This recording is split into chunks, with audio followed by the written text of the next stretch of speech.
Monsters ने बहुत ज्यादा तबाही मचाई हुई थी, जिसकी वजह से लोगों का जीना मुश्किल हो चुका था। वहाँ के लोग अपने घरों को बचाने के लिए आखिरी सांस तक लड़ रहे थे। इन बहादुर लोगों में से एक इस कहानी का हीरो भी था, जिसका नाम कार्सिलियन लिएंडियन था। वह बहुत अच्छा सोर्ड्समैन था, जो उन मॉन्स्टर्स जितना ही पावरफुल था। वह इतना पावरफुल था कि वह कई सालों से एक ही तलवार से मॉन्स्टर्स को मार रहा था।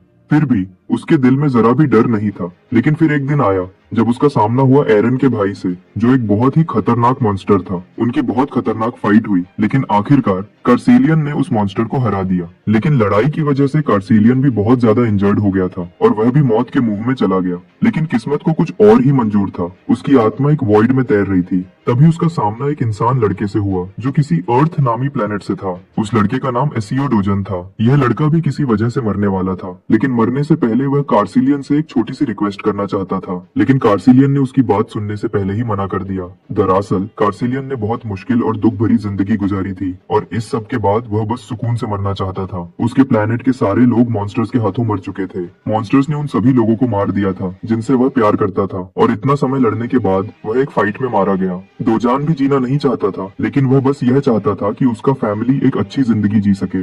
आखिरकार कार्सिलियन मान गया और इस लड़के की बात सुनने को तैयार हो गया। दोजान एक छोटे बच्चे की तरह खुश हो गया और हिम्मत जुटाकर बोला कि वह चाहता है कि उसका फैमिली एक सुकून भरी जिंदगी गुजारे। यह सुनकर कार्सिलियन खुशी से यह काम अपने सिर ले लेता है और डोजन की फैमिली को बचाने के लिए अर्थ पर पहुंच जाता है। वह अब डोजन की जवान बॉडी में रीइंकार्नेट हो चुका था। डोजन की बॉडी में आकर वह इधर उधर घूमता है। फिर वह नामसन गेट में घुसने का सोचता है और वहां चला जाता है, जो एक बी रैंक का गेट है। लेकिन एक प्रॉब्लम है, वहां सिर्फ रजिस्टर्ड हीरोज ही जा सकते हैं। मशीन उससे बार बार आईडी कार्ड स्कैन करने के लिए कहती है, लेकिन उसके पास कोई कार्ड नहीं है। वह सीधा इस हेवीली गार्डेड बिल्डिंग को तोड़ता हुआ गेट में घुस जाता है और तभी सिक्योरिटी अलार्म भी बजने लग जाता है, यह बताने के लिए कि कोई इंट्रूडर आ गया है। अंदर जाकर वह मॉन्स्टर्स को ढूंढने निकल पड़ता है ताकि उन सबको मार सके। तभी उसका सामना हीरोज के एक ग्रुप से होता है, जो ऑफिशियल परमिशन लेकर वहां आए थे। वे सोचते हैं कि यह लड़का शायद भटक गया है और उसे बाहर का रास्ता दिखाने का सोचते हैं, क्योंकि वे खुद भी एग्जिट की तरफ जा रहे थे। डोजान चुप रहता है। उससे एक अजीब फीलिंग आती है और उन हीरोज को भी लगता है कि कुछ तो गड़बड़ जरूर है, क्योंकि उसके कपड़े बिल्कुल कैजुअल है और वो बिल्कुल भी हीरो जैसा नहीं दिखता था। क्योंकि आजकल सामान उठाने वाले पोर्टर्स भी इतना सिंपल ड्रेस नहीं पहनते, लेकिन इस लड़के का आउटफिट तो हद से ज्यादा सिंपल है। उसने एक बैग भी पहना है, जो उन्हें और शक में डाल देता है। उन्हें लगता है शायद ये कोई बेचारा पोर्टर है जो अपनी पार्टी से अलग होकर खो गया है, लेकिन फिर भी उन्हें यकीन नहीं होता। डोजन सोचता है कि वे लोग उस पर काफी ज्यादा शक कर रहे हैं, तो आखिरकार वह बोल पड़ता है और उन्हें बताता है कि वह यहाँ किसी ग्रुप के साथ नहीं आया, बल्कि अकेला आया है। यह सुनकर एक हीरो आह भरता है। वह अंदाजा लगाता है कि यह लड़का यहाँ क्यों आया है। वह कहता है कि उसने ऐसे बहुत से लोग देखे हैं जो टीवी पर फ्लैशी कमर्शियल्स देखकर हीरो बनने के जोश में गेट्स के अंदर आ जाते हैं और मॉन्स्टर्स से फाइट करने के लिए इधर उधर भटकते रहते हैं। लेकिन जब वे बिना लीगल प्रोसेस के गेट्स में घुस जाते हैं तो बहुत जल्द ही मौत के मुंह में चले जाते हैं। पहले ऑफिशियली हीरो के लिए सर्टिफाई होना पड़ता है, फिर ट्रेनिंग और टेस्टिंग होती है, और ये गेट तो सी रैंक का है, जो काफी डेंजरस है। हीरो कहता है कि अगर वो एक नई शुरुआत कर रहा है तो पहले उसे एफ रैंक गेट ढूंढना होगा और उसमें प्रैक्टिस करनी होगी, वरना वह सचमुच अपनी जान से हाथ धो बैठेगा। इस बंदे की बकवास एडवाइस सुनने के बाद डोजन साफ साफ बोल देता है कि उसे किसी की जरूरत नहीं है। वह इन सबको इतने रूड अंदाज में जवाब देता है कि हीरोज दंग रह जाते हैं, लेकिन वे तो बस उसकी हेल्प करना चाहते थे। उसका यह एटीट्यूड देखकर उन्हें थोड़ा गुस्सा आ जाता है, लेकिन उनका लीडर अपने साथियों को रोकता है और कहता है, अगर यह लड़का हेल्प नहीं लेना चाहता तो उसे उसके हाल पर छोड़ दो। लीडर सोचता है कि यह लड़का जल्दी ही सबक सीख लेगा कि एक्सपीरियंस्ड हीरोज की बात इग्नोर करने का क्या अंजाम होता है। वह उम्मीद करता है कि डोजन को पता चल जाए कि ये गेट्स कितने खतरनाक हैं। ये बिल्कुल भी उन टीवी के फ्लैशी शोज जैसा नहीं, जो हीरो बनने को बच्चों का खेल समझते हैं। थोड़ी देर बाद डोजन का सामना एक बड़े से ट्रोल से होता है, जो उसे ऐसे घूरता है जैसे अभी खा जाएगा। मॉन्स्टर एक पावरफुल अटैक करता है, पर डोजन उसे इतनी तेजी से डॉज करता है कि ट्रोल को समझ ही नहीं आता कि क्या हुआ। फिर वह अपनी मुट्ठी बंद करता है और एक ऐसा मुक्का मारता है कि ट्रोल का चेहरा एकदम उड़ जाता है। बिल्कुल कोई वन पंच मैन वाला सीन लगता है, जहां बस एक ही पंच में काम तमाम हो जाता है। मॉन्स्टर के ढेर होने के बाद अब आता है असली मजा, लूट का टाइम। पहले वह उस मॉन्स्टर की सोड उठाता है, फिर उसी सोड से मॉन्स्टर के जिस्म को काटकर उसमें से एक चमकीला जेमस्टोन निकालता है। यह एक लो ग्रेड मैजिक स्टोन है। ये स्टोन इतना छोटा है कि पिछली जिंदगी में डोजन को इसकी जरा भी परवाह नहीं थी, पर अब जब उसके पास फूटी कौड़ी भी नहीं है तो यह भी खजाने से कम नहीं है। अचानक और मॉन्स्टर्स का झुंड वहां आ धमकता है। वे सब अपने दोस्त का सिर कटा देखकर गुस्से से पागल हो जाते हैं। डोजन पलटता है और वह जेमस्टोन इतनी तेजी से फेंकता है कि एक मॉन्स्टर का सिर एकदम धमाके से उड़ जाता है। बाकी के दो बेवकूफ मॉन्स्टर्स उस पर टूट पड़ते हैं जैसे मौत मांगने आए हों। डोजन खुशी खुशी उनकी यह ख्वाहिश पूरी करता है। जब वह तबाही मचा रहा होता है, सीन बदलता है और हम वापस उस हीरोज के ग्रुप के पास जाते हैं जो इस मॉन्स्टर भरे इलाके में चल रहे हैं। लेकिन वे अभी भी उस लड़के के साथ हुई इंटरेक्शन के बारे में सोच रहे हैं। एक ऑरेंज बालों वाली औरत को डोजन की फिक्र हो रही है। उसे डर है कि कहीं वह मर न जाए, पर लीडर उसे तसल्ली देता है कि ऐसा होना मुश्किल है। अगर वह कोई अनऑथराइज्ड बंदा है जो गेट में घुस आया है, तो कंट्रोल सेंटर के एजेंट्स जल्दी ही उसे ढूंढ लेंगे।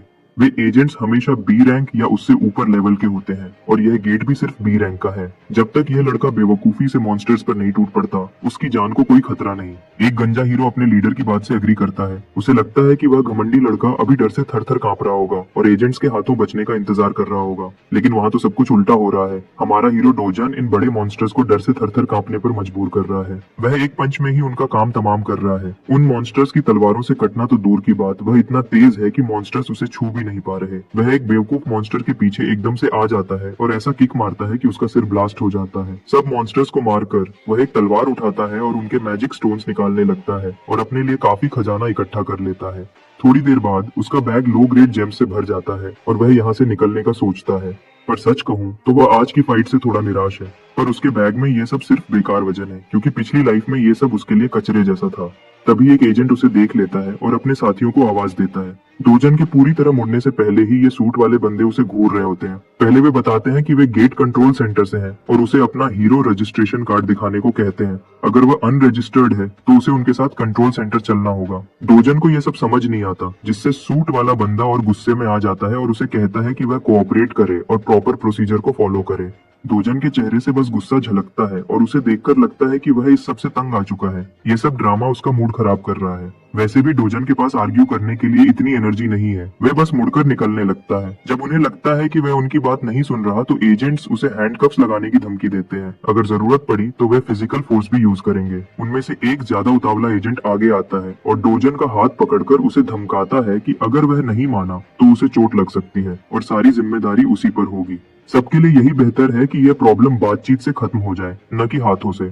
डोजन का यह सब बकवास सुनने का कोई मूड नहीं था। वह उस एजेंट के हाथ को झटके से पकड़ता है और उसे धमकाता है कि वह उसके रास्ते का कांटा बनना बंद करे, वरना अच्छा नहीं होगा। यह धमकी सुनकर एजेंट डर के मारे थर-थर कांपने लग जाता है, जैसे उसके जिस्म में ठंडी लहर सी दौड़ गई हो। बाकी के दो बेवकूफ एजेंट्स अपने मैजिक इन्फ्यूज्ड स्टिक्स निकालते हैं। ये ग्रेड 4 मैजिक स्टाफ्स हैं, इतने पावरफुल कि कोई एजेंट इनसे एक ऑर्ब को भी हरा सकता है। लेकिन डोजन के सामने ये कुछ काम भी नहीं करते। डोजन उस एक एजेंट का हाथ इतना जोर से मोड़ता है कि वह चीख उठता है, बिल्कुल रोते हुए छोटे बच्चे की तरह। डोजन फिर उन्हें आखिरी वार्निंग देता है और उन्हें वहाँ से जाने को कहता है। अगर वे वहाँ से नहीं गए तो जो थोड़ी सी इज्जत बची है वह भी चली जाएगी। लेकिन ड्यूटी के पीछे पागल एजेंट्स को मजबूरन उसके वायलेंस का जवाब देना पड़ता है। वे अपने मैजिक स्टाफ से डोजन को मारने की कोशिश करते हैं, पर एक दफा भी उस पर अटैक नहीं कर पाते। डोजन एक बंदे के पीछे एक पावरफुल पंच मारता है और साथ ही एक पंच दूसरे के पेट में ठोक देता है। अब बारी है उस चश्मीश बंदे की जो अकेला खड़ा है। वह समझ जाता है कि अब उसकी खैर नहीं। वह बहुत परेशान हो जाता है। डोजन एकदम से ब्लर होने लग जाता है और हवा में गायब हो जाता है, जिसे देखकर चश्मीश एजेंट पैनिक हो जाता है कि आखिर ये आदमी कहाँ गया।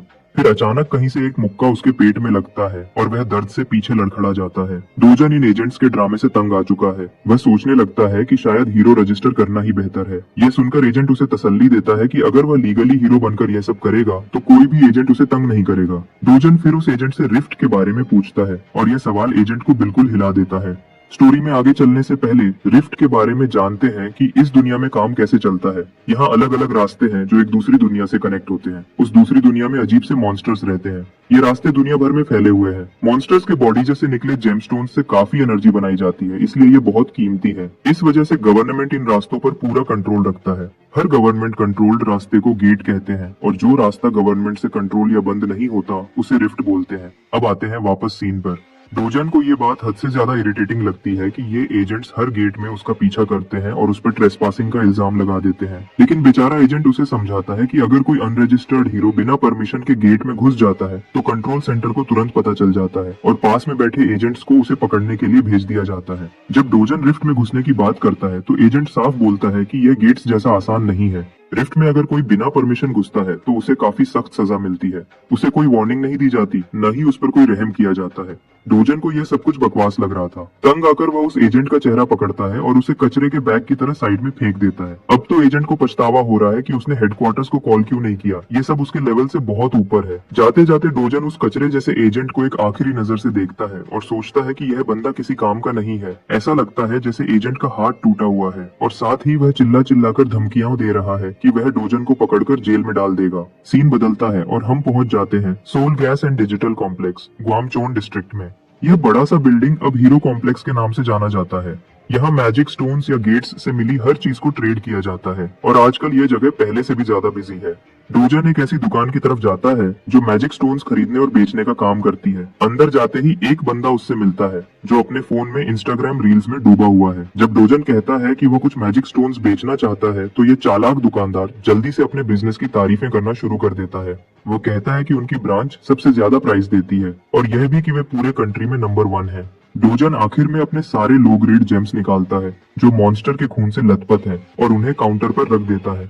इसे देखकर उस दुकानदार का चेहरा एकदम बदल जाता है। ऐसा लगता है जैसे उसे कोई बड़ा झटका लगा हो। दुकान के मालिक को ये खून से लथपथ मैजिक स्टोन्स देखकर बहुत ग्रोस लगता है, पर वह कोई शिकायत नहीं करता और डील आगे बढ़ाता है। वह डोजन से पूछता है कि जब तक स्टोन्स प्रोसेस हो रहे हैं तो क्या वह कॉफी पीना पसंद करेगा। थोड़ी देर बाद डोजन कॉफी पी रहा होता है और दुकानदार बड़े ध्यान से स्टोन्स पर लगा खून साफ करता है। फिर वह हिसाब लगाता है। वहाँ पर 12 low grade magic stones, 16 medium grade और 5 अपर और लोअर ग्रेड स्टोन्स थे। दुकानदार अपना 40% कमीशन काटने के बाद डोजन को उन स्टोन्स के बदले 5.5 मिलियन वन देने का कहता है। लेकिन डोजन को यह 40% कमीशन का सुनकर गुस्सा आ जाता है। उसे लगता है कि यह तो बिल्कुल नाइंसाफी है, क्योंकि उसने इतनी मेहनत करके फाइट की, अपना वक्त बर्बाद किया और आखिर में ये चालू बंदा प्राइस का आधा पैसा क्यों ले रहा है। दुकानदार बड़े घमंड से कहता है कि वह तो उस पर एहसान कर रहा है और सिर्फ वो 40% ही ले रहा है, क्योंकि इस बिजनेस में बाकी सब 45% या ज्यादा चार्ज करते हैं। दुकानदार इतना कॉन्फिडेंट है कि वह डोजन को चैलेंज करता है कि अगर उसे प्राइस पसंद नहीं आई तो वह अपने स्टोन्स वापस ले जाए, क्योंकि कोई भी इससे बेहतर डील नहीं देगा। पर डोजन उसके झांसे में नहीं आता और अपने कीमती स्टोन्स बैग में वापस भरने लगता है। जब दुकानदार देखता है कि उसका ड्रामा काम नहीं कर रहा, वह डोजन का हाथ पकड़ता है और सफाई और कॉफी का बिल मांगता है। 30,000 वन सफाई करने के और 10,000 कॉफी के, और ऊपर से खून साफ करके उसका महंगा टॉवल भी खराब हो गया है।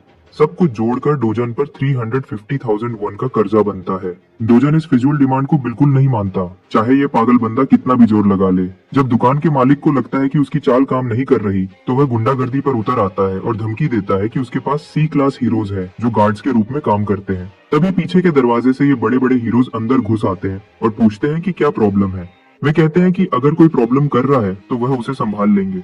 डोजन ये सब सुनकर उन्हें गुस्से से देखता है और दुकानदार भी उसी को घूरता है। थोड़ी देर बाद सीन बदलता है और हम देखते हैं कि दुकानदार डर के मारे पसीने से डूबा हुआ होता है, जो थोड़ी देर पहले तक अपने आप को हीरो समझ रहा था। लेकिन डोजन ने उसके 3 सी क्लास हीरोज को रेंटल टू बिना किसी प्रॉब्लम के ढेर कर दिया था, जिन पर उस दुकान के मालिक को काफी भरोसा था। लेकिन अब क्लियर हो गया था कि यहाँ असली हीरो कौन है। फिर दुकानदार काउंटर के पास जाता है और बड़े आराम से कमीशन को 1% तक कम कर देता है और कोई सवाल नहीं करता, क्योंकि जब डोजान किसी की आंखों में आंखें डालकर देखता है तो कोई आर्ग्यू नहीं करता। डील हो जाती है और डोजान अपने हंट के पैसों का एक बड़ा ढेर लेकर निकल जाता है जो उसने अपना खून पसीना बहाकर कमाए थे। उसकी दादी और बहन दोनों इस बड़े से पैसों के ढेर को देखकर दंग रह जाती हैं। दादी को शक होता है कि डोजन शायद नकली नोट्स लेकर आया है, पर डोजन जल्दी से उनका शक दूर करने के लिए बताता है कि यह पैसा एक दोस्त के साथ बिजनेस में इन्वेस्ट करने से आया है, जो अब काफी चल गया है। इससे उन्हें उनके सवालों का जवाब मिल जाता है। लेकिन दादी को यकीन नहीं आता कि उसके पोते का ऐसा कोई दोस्त भी है। पर डोजन एक और झूठ बोलता है कि यह उसका बचपन का दोस्त था। आखिर में दादी भी सवाल करना छोड़ देती है। इधर डोजन की छोटी बहन अपने बड़े भाई पर बहुत प्राउड है कि उसने उनके फैमिली को अमीर बना दिया। डोजन अपनी बहन के सिर पर हाथ फेरते हुए उसे लग्जरी लाइफ देने का प्रॉमिस करता है और कहता है कि अब से वे अमीरों वाली लाइफ गुजारेंगे। उसकी छोटी बहन खुशी से इधर उधर उछलने लगती है और अमीर होने के बारे में सोचती है। उसकी यह खुशी देखकर डोजन को एहसास होता है कि वह उस प्रॉमिस को पूरा करने में कामयाब हो रहा है जो उसने किया था। उसे उस लड़के की बात याद आती है जिसका जिस्म अब उसके पास है। उसकी आखिरी विश थी कि उसकी दादी और छोटी बहन यूनियोंग एक सेफ और हैप्पी जिंदगी जिए। वह बेचारा लड़का गायब हो गया था इससे पहले कि डोजन कुछ बोल पाता, और जब वह उठा वह एससीओ डोजन बन चुका था। अब उसका एक ही मिशन है कि यह छोटा सा फैमिली हमेशा खुश रहे। इसके लिए वह कोरिया का सबसे सेफ घर खरीदने का सोचता है जिसकी प्राइस अब 110 बिलियन वन है। उसके लिए पैसा कमाना कोई मसला नहीं, लेकिन इसके लिए उसे अपनी पुरानी ताकत वापस चाहिए ताकि वह आसानी से बड़े मॉन्स्टर्स को मारकर पैसा कमा सके। यह दुनिया उस दुनिया से काफी मिलती जुलती है जहाँ से डोजन आया था, लेकिन वह दुनिया अब तबाह हो चुकी है। बस यहाँ का एक बड़ा फर्क ये है कि यहाँ के रिफ्ट्स, गेट्स और मॉन्स्टर्स सब उस दुनिया के मुकाबले थोड़े कमजोर हैं। डोजन अपनी पुरानी जिंदगी में सोर्ड मास्टर के नाम से जाना जाता था और उसके लिए तो यह दुनिया एक बच्चों के प्लेग्राउंड जैसी है। अब तक वह अपनी असली पावर का सिर्फ 10% हिस्सा ही यूज कर रहा है। अचानक दरवाजे पर कोई नॉक करता है और बाहर से आवाज आती है कि कोई डोजन से मिलना चाहता है। डोजन उठकर दरवाजा